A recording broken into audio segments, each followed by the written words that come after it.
ఈ రోజే డౌన్లోడ్ చేయండి. మీ ఫేవరెట్ షోస్ చూడండి. అదే ఇంకాస్త ఆలస్యమై ఉంటే మనోళ్ళందరినీ చంపేసేటోళ్ళరా వాళ్ళు. ఎందుకే కదరా మీ నాయన తాగొద్దు తాగొద్దు అని మొత్తుకునేది. ఎన్నిసార్లు చెప్పాలరా? మా అందరికంటే నీకు మత్తే ఇష్టం కదా. నేను నిజం చెప్తాను, నేను ఇంకా మందు ముట్టనత్త. నీ మీద దొట్టత్త, నిజంగా నేను తాగను.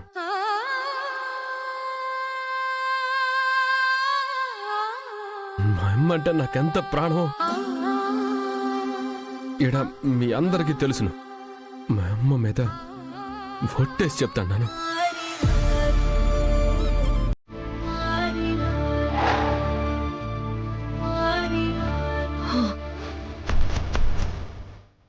అత అత అత అత అత అత అత ఏమై ఉండదు నీకు అత?